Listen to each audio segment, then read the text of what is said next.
Hey everybody, it's Mark again. That's why I like coming up to my buddy's house. Here he has E Schmeckenbecher, the blacksmith clock. And again, this is a first for me. My first time touching one of these things. And I don't know much about it, but I would like to show you a few things.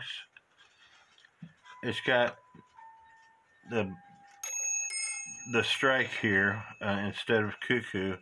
And then at the bottom, you unscrew this cap,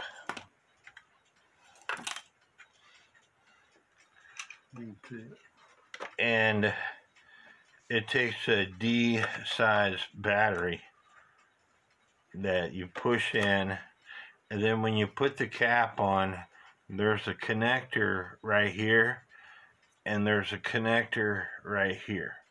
So when you put the cap on, you turn it to that two connections meet.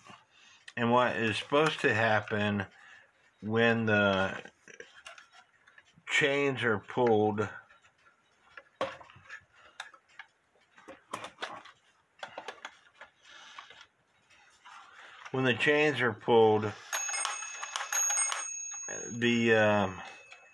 the people hit the anvil. I'm gonna let my buddy hold the clock while I video. The light is not functioning, but what's supposed to happen when you trip the clock, and I gotta trip it.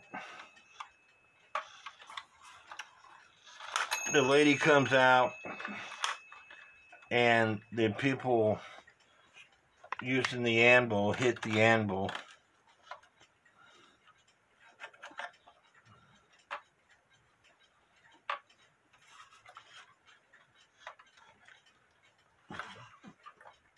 I got too much chains in the way.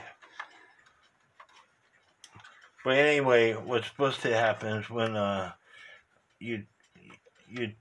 clock goes off, the bell is rung, and then somehow the light is activated by this connector right here. As the 8-point star wheel moves, it closes contact, and the light's supposed to come on. But I think that we have a wire that is not soldered on here or something, because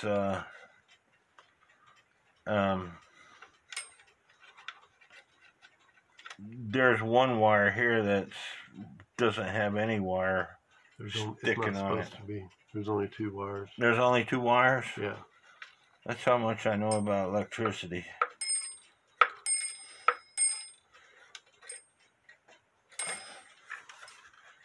It's probably just dirty. It's definitely dirty. These 2 levers here, this lever is for the guy hitting the anvil on this side of the clock. It is tripped here, and then the other lever trips this guy that's on this side of the clock to strike the anvil. But we're thinking that either the light bulb is blown, or it's got a lot of corrosion on it. He did get a picture of it with the light on, so I don't know how long ago the picture was taken, but anyway, these are really cool clocks. Another sought-after clock by E Schmeckenbecher, and the E Schmeckenbecher closed up, went out of business in the 80s sometime, and so the people were ingenious on how they design clocks. The only thing I don't like about them is they were ingenious on how they design clocks, and I'm not as smart as what they are. And so there's some things that I have trouble figuring out on clocks. But I think they also should have made enough spare parts, or had a company, after they went out of business, had a company that contracted to make spare parts for these clocks. But it's another beautiful clock, and I am grateful that I get to touch one. I don't own one, but at least I get to touch one. But I hope y'all like this video. Don't forget to hit the subscribe button to see more exciting videos from me. And you can lift this plastic cover off to access the light bulb. We've already done that.